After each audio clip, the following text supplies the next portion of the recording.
Hi, I'm Don Dawson. Welcome to our program. Today we're going to take a look at a very gripping topic and make sure things are rigged in our favor whenever we're on the job.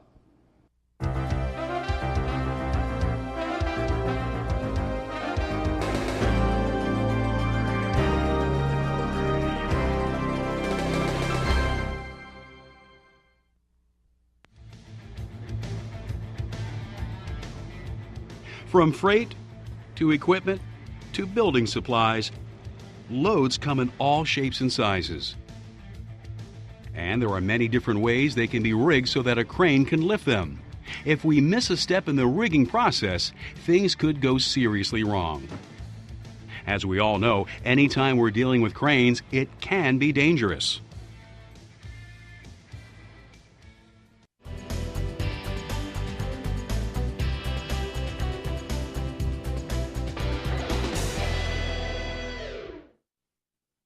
Because of the hazards associated with working with cranes, OSHA has had crane safety regulations in force for some time. But until recently, they hadn't been changed for almost 40 years. However, with the crane-related accidents in the construction industry increasing rapidly, in August of 2010, OSHA updated a number of provisions in the construction portions of the regulations to be more in tune with today's sophisticated equipment and operating environments. The crane regulations cover a number of areas, including ground conditions, assembly and disassembly, work around power lines, and inspections.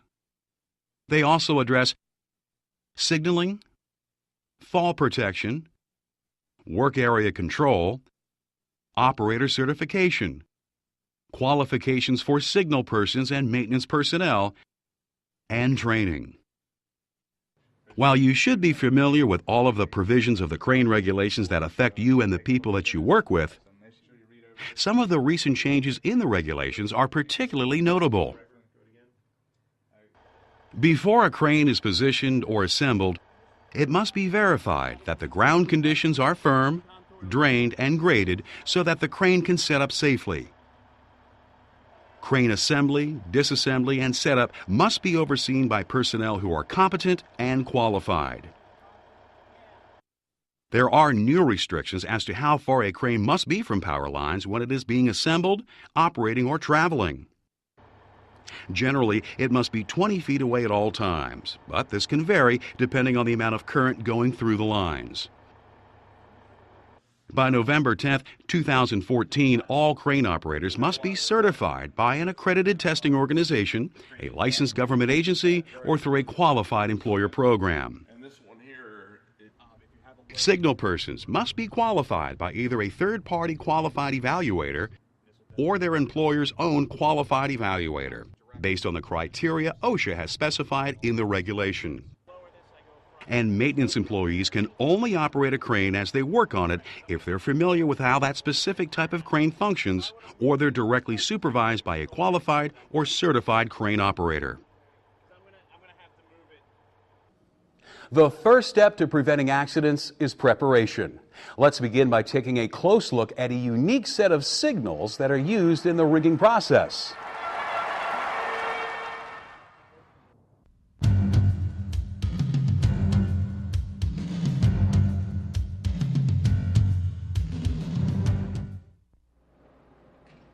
Communication is essential in a rigger's work. In order to move a load successfully, both the rigger and the crane operator need to use a number of hand signals. Let's review the basics. To indicate to an operator that you want the hook on the crane lowered, point downward and move your hand in small circles. When the load is ready to be hoisted, raise your arm and point up. Then again move your hand in small circles. By extending one arm out to the side with your palm facing down and moving your arm back and forth horizontally, you can show that you want the crane to stop. To call for an emergency stop, extend both arms out to the sides with palms down and move your forearms horizontally. There are two other special signals that are used only when working with boom cranes. To show that you want the boom to be lowered, extend your arm and close your fist. Point your thumb down. When you need the boom raised, extend your arm, close your fist, and point your thumb up. Once you're comfortable that everyone can communicate effectively, check with the operator to make sure that the crane has been inspected. That way both you and the operator will know that the crane is ready to lift safely. Make sure that you both know the weight capacity of the crane. This will help you to not overload it. Inspecting the hook is important too. Never use a hook with a broken or bent safety latch on it. The sling could slide off of the hook and damage the load or cause an injury. Keep in mind that hooks are made to carry loads at their centers. Never lift a load on the tip of a hook. This can cause the hook to stretch and weaken. If the hook you're about to use has an opening that is stretched 15% or more from its original size, or twisted more than 10 degrees, don't use it. Take the time to get another hook. Once the crane and hook have been inspected, you can move on to picking out the proper sling for your job.